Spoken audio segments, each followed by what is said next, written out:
Hello, YouTubers, friends, compatriots, bootlickers, shells, dust lasers, peasants, vassals, minions, meat sacks, banker scum. I'm Useful Idiot. Welcome. And today let's go to Portugal. And this is my third in a series about bank implosions and/or bail-ins going on in the Eurozone. And an interesting trend going on right now with all these Eurozone bank struggles. And of course, the economic world is abuzz right now too, because apparently there's all these secret meetings going on between all these different banking uh, people all over Europe and also in the U.S. Emergency meetings and secret meetings and the like, and then we have all these bail-ins and all these bank implosions, and so it's a pretty interesting environment out there. So this is the third in a series I'm doing on these banks. The previous two on Austria and Italy, and now we have Portugal, and this is an interesting story at a number of levels. Starting off with the fact that it became a story because BlackRock and a bunch of other hedge funds and bondholders are suing the Central Bank of Portugal after the bank imposed losses on their securities. And these are huge losses. The Bank of Portugal, Central Bank of Portugal, had created a bad bank and then last year transferred all the senior bonds valued at 2 billion euros to this bad bank, which was then liquidated. And so the 2 billion euros is gone, and the bondholders will not be repaid. And this lawsuit is interesting because now, of course, we have these new rules going into effect in the Eurozone that applied in Austria that will ensure that it's going to be difficult for the senior bondholders who get these haircuts to recoup because the new legislation for resolution of bank problems has a new set of rules. But it's pretty interesting to look at the details because BlackRock is complaining that the retail investors are spared. So the Central Bank of Portugal decided to cover all the retail investors and the Portuguese, and basically gave all the haircuts to foreign hedge funds. And so BlackRock is claiming nationalist discrimination. So that's a pretty interesting idea. But they also go on to say that BlackRock goes on to say that, quote, the actions have resulted in money being unfairly taken out of the pockets of individual pensioners and savers, unquote. And of course, BlackRock could give a shit about their individual pensioners and savers. They're worried about their own ass. And but it was quaint of them to put that in there to paint them as such a caring and compassionate hedge fund.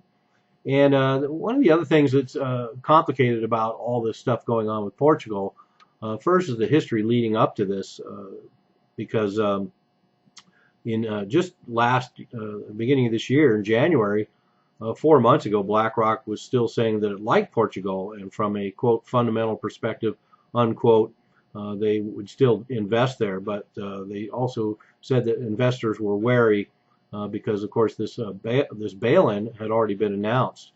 So BlackRock obviously was trying to patronize at that point, hoping that they could still negotiate some way out of this massive haircut and this loss of 2 billion euros. But so far, so good.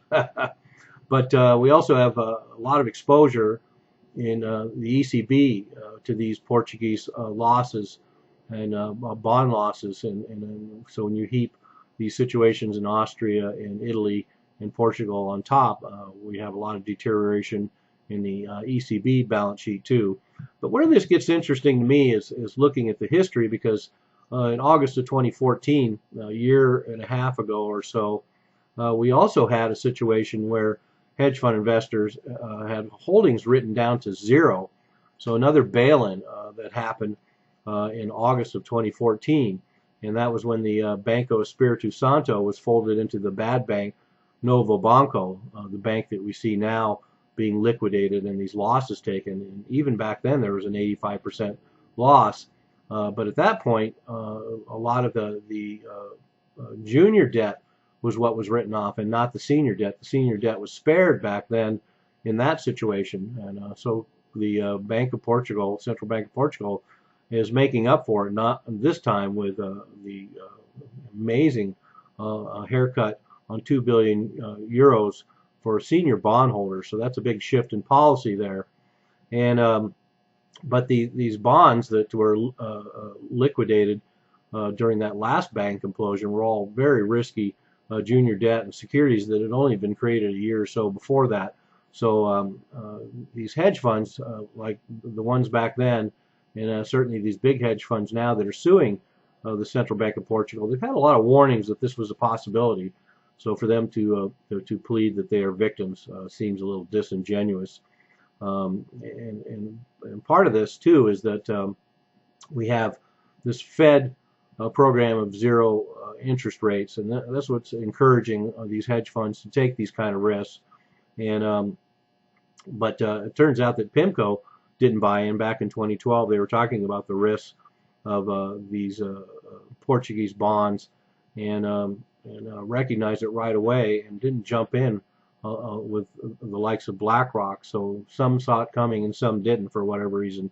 But of course they ignore the risk because the yield is attractive enough in this environment that they pile in anyway. And they pile in because they always expected a bailout, and that's an important point. And that's one of the things that's an interesting shift with the bail-ins and these new bank implosions in the Eurozone. Investors were always piling into all this risky debt because they were expecting bailouts, taxpayer bailouts, and for them to see this trend in bail-ins is certainly not going to make them happy. So there's a look at what's going on in Portugal. This is another example of the bail-ins and these bank implosions that continue to rattle the Eurozone, and all of this in spite of all the massive infusions by the ECB and stimulus and QE and the like. And another thing we want to watch out for with these events in Portugal and Austria and Italy as well is all the attendant derivatives, the credit default swaps. And we could see some credit events triggered because of these things that are happening in Italy and Portugal and Austria. And that's how these bank implosions end up being a contagion. And everyone recognizes this, and one of the reasons why Italy is being cautious. Well, I shouldn't say they're being cautious, because they're really not being cautious. They really have no other idea what to do right now. So they're just trying to fend off the worst possible scenario. But it's going to come anyway. These bad banks have failed in Spain. The bad banks failed in Portugal, and the bad banks will fail in Italy.